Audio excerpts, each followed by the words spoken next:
Nous allons voir aujourd'hui comment réaliser le sertissage d'un connecteur sur un câble réseau. Donc comme vous le voyez ici, on a une pince à sertir les câbles réseau, on a une dénudeuse, on a un connecteur classique et un connecteur blindé avec un système de barrette 2x4. On a un câble réseau qui nous permettra de tester. On a un testeur RJ45 RJ11, émetteur récepteur, on verra comment s'en servir. Et on a une caméra IP PoE avec un système de connexion étanche de chez Iker.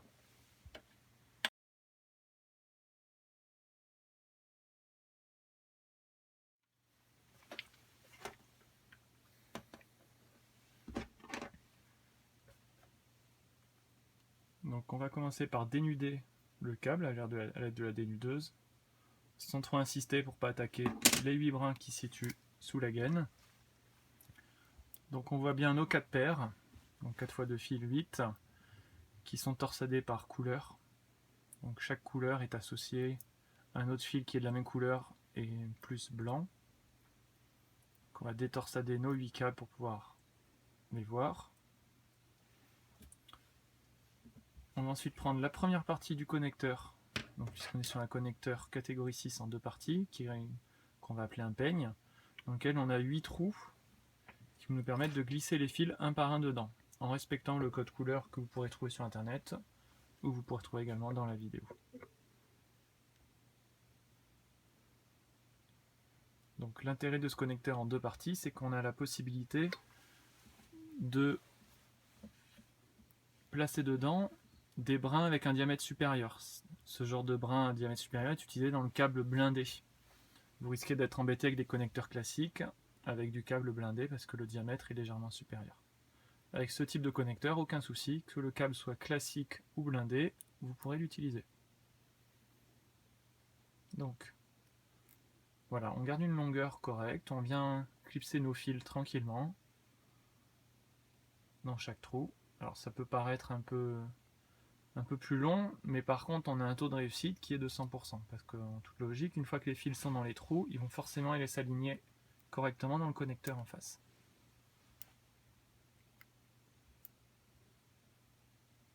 Voilà, je vous rappelle que pour le code couleur, vous pouvez le trouver sur internet. Le plus important, c'est surtout d'avoir au départ de votre câble, tout comme à l'arrivée, exactement le même ordre de fils. Si vous croisez, premièrement, vous allez perdre des données. Deuxièmement, si vous utilisez un appareil PoE, vous risquez d'endommager l'appareil parce que vous n'allez pas envoyer l'alimentation sur le bon récepteur au niveau de la caméra. Donc là voilà, on voit le dernier fil qui vient dedans.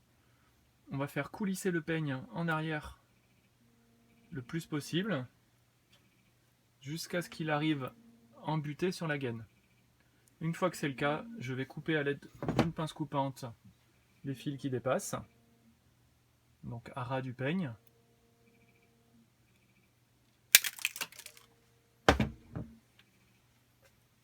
Voilà, donc là on voit le peigne avec les fils dedans, et je vais tout simplement venir clipser mon peigne à l'intérieur de mon connecteur. Voilà, je pousse avec un peu de force pour être sûr que ça arrive bien en contact au bout. Je mets le connecteur dans ma pince à sertir les RJ.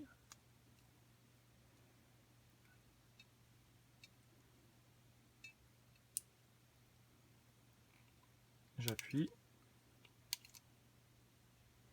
Et voilà, mon connecteur est terminé. Il ne nous reste plus qu'à venir mettre en place la petite patte que vous voyez sur l'arrière du connecteur, qui va permettre également de maintenir le câble sur le connecteur. Donc pour ça, vous pouvez le faire à la main. On vous conseille quand même de le faire avec une pince pour bien l'écraser correctement.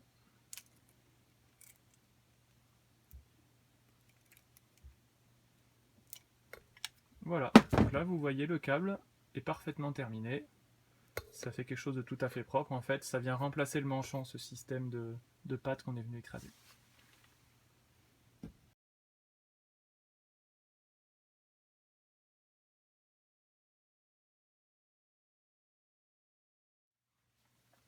Donc pour ce qui est du test de votre câble, une fois que vous avez fini de sertir, Le testeur se présente en deux appareils, vous avez l'émetteur et le récepteur. Donc voilà pour l'émetteur. On va le voir sur la vidéo, vous avez 8 petites lumières plus une qui me correspondent en fait à chacun des brins. Donc pour le tester, on a deux solutions, soit un test sur un câble court, qu'on va commencer à faire.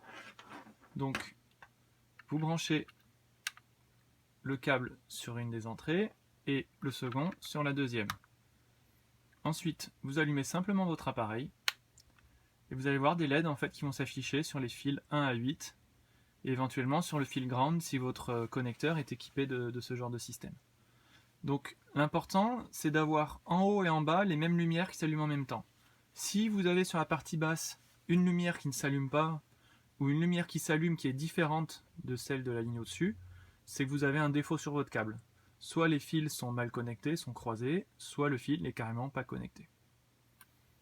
Ensuite, si vous êtes sur un test d'une longueur plus importante, plus conséquente, on va pouvoir utiliser le récepteur. Celui-ci peut être positionné à la longueur que vous souhaitez, ça peut être 5 mètres, 10 mètres, 50 mètres, 100 mètres. On va le brancher, ça va être le même principe, on va envoyer une impulsion sur chacun des brins. Sur l'émetteur, on va avoir les LED qui s'affichent, et sur le récepteur, on va également avoir les LED qui s'affichent.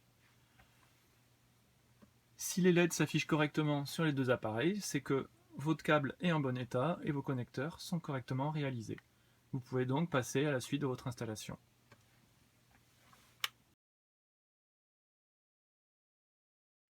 La majorité de nos caméras sont équipées de connecteurs étanches avec un presse-étoupe intégré.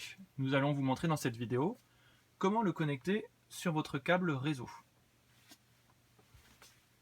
Donc, comme vous le voyez, on a un câble réseau, on a le presse-étoupe qui est en fait en 3 parties séparées, et la dernière partie, la quatrième, qui se trouve directement sur le câble de la caméra. On peut très bien connecter le câble sans presse-étoupe directement, si vous le souhaitez, ça fonctionnera. Le presse-étoupe, lui, va permettre de faire de l'étanchéité, il va permettre également d'éviter que le câble puisse s'enlever tout seul. Donc pour installer le presse-étoupe, on commence par glisser une première partie sur le câble. On vient mettre la partie en silicone autour du câble. Elle est fendue, ce qui va permettre de pouvoir le mettre dessus, même après coup. On vient passer dans le cylindre le plus gros. On peut commencer à positionner la partie en silicone, comme vous le voyez. Ensuite, je vais le clipser sur ma caméra.